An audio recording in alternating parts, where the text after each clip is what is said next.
Hi, ever feel like your software architecture is a tangled mess where testing feels impossible and every change breaks something unexpected? What if I told you there's a secret to making even the most complex parts of your system humble? A way to separate the hard to test from the easy to test, transforming your UI, database, and external service integrations into elegant, testable components. We are talking about humble objects, a powerful pattern that makes your code sing with clarity and testability. And then there are partial boundaries, the architect's clever trick to get the benefits of strong architecture without the immediate heavy cost. These aren't just abstract ideas, they are practical strategies from clean architecture that empower you to build systems that are robust, flexible, and a joy to evolve. Imagine a code base where you can confidently make changes knowing your core logic is protected and testable. Ready to unlock these architectural secrets and transform your development process? Let's dive deeper into Presenter's humble pattern and partial boundaries of clean architecture. Today, we continue our exploration of clean architecture by Robert C. Martin, focusing on chapters 23 and 24. We will delve into the powerful concepts of presenters and humble objects, which are crucial for enhancing testability, and then examine partial boundaries, a pragmatic approach to managing architectural costs. These patterns are essential for building flexible and maintainable software systems. The humble object pattern is a fundamental design principle that helps us separate behaviors that are inherently hard to test from those that are easy to test. The core idea is simple.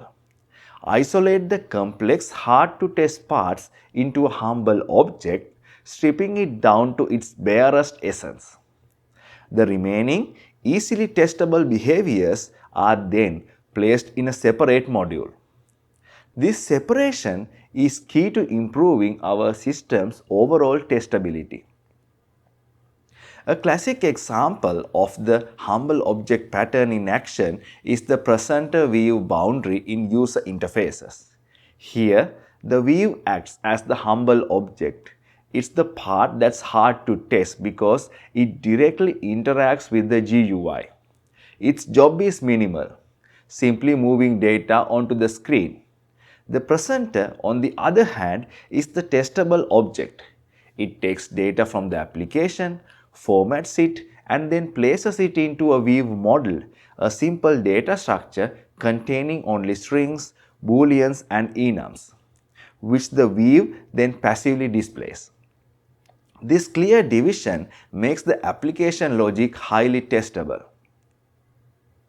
The humble object pattern also applies to database interactions.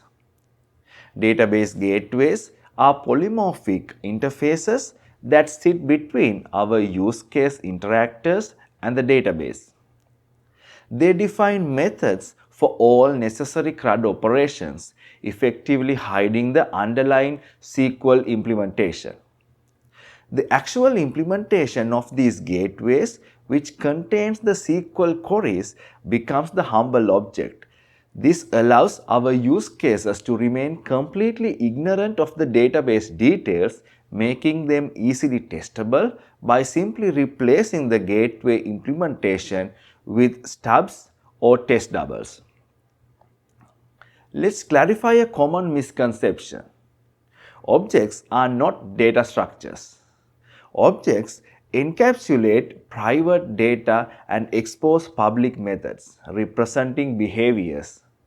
Data structures, conversely, are public data variables with no implied behavior. ORMs, or object relational mappers, are better understood as data mappers. Their role is to load data from relational tables into data structures. They reside firmly within the database layer, acting as another humble object boundary that translates between the database's format and the application's data needs. When our application needs to communicate with external services, the humble object pattern again provides a robust solution. The application prepares data in simple data structures and passes them across a service boundary.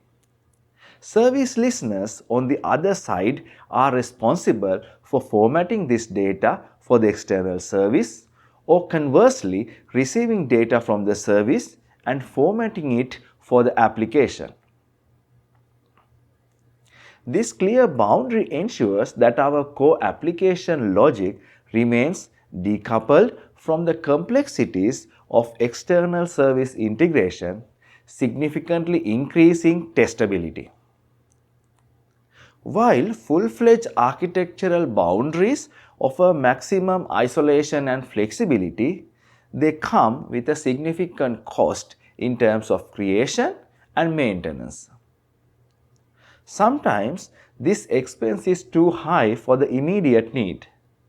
This is where partial boundaries come in. They represent an anticipatory design strategy, a placeholder for a future full boundary, allowing architects to defer the full investment while still maintaining a clear architectural intent. One strategy for implementing a partial boundary is to skip the last step. This involves doing all the work to create independent components, defining interfaces, data transfer objects, and boundary classes, but then deploying them together in the same component, such as a single jar or DLL. This approach avoids the overhead of separate deployment while still maintaining the source code decoupling, offering a good balance between cost and flexibility. Another partial boundary strategy is the one-way boundary. Here, a client uses a service interface which is then implemented by a service implementation in a different layer. This is simpler to set up than a full boundary as it involves less reciprocal communication. However, it carries a risk. Without strict discipline, developers might create backchannels that bypass the interface, degrading the boundary and reintroducing unwanted dependencies. The simplest form of a partial boundary is the facade pattern. In this approach, the boundary is defined by a facade class that lists all available services as methods, delegating calls to underlying hidden classes. While easy to implement, this strategy sacrifices dependency inversion. The client ends up with a transitive dependency on all the service classes, making it prone to recompilation when internal services change and increasing the risk of backchannels.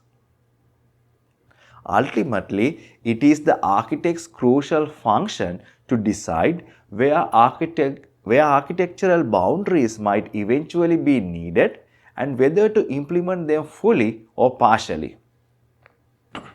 This decision involves weighing the immediate costs against the long-term benefits of flexibility and maintainability. Partial boundaries serve as valuable placeholders, allowing for a phased approach to architectural evolution, where a simpler boundary can be upgraded to a full one if and when the need arises. In conclusion, the humble object pattern is a powerful tool for increasing the testability of our systems by clearly separating hard-to-test concerns from easy-to-test logic at every architectural boundary. Coupled with the pragmatic use of partial boundaries, architects gain the flexibility to manage costs without sacrificing future adaptability. By understanding and applying these principles, we can build more robust, testable, and maintainable software architectures. Now is time for action. Let's analyze your architecture and respond to the following questions. 1. What are the components in your architecture that are easy to test? 2. What are the components in your architecture that are hard to test? 3.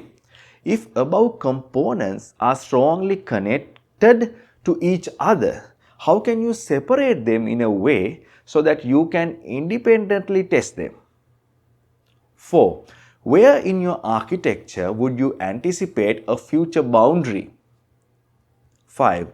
How can you make it a partial boundary leveraging skip the last step strategy, the strategy pattern, or facade pattern? If you like this content, please like, comment, share and subscribe for similar content in the future. See you in another video. Until then, elevate.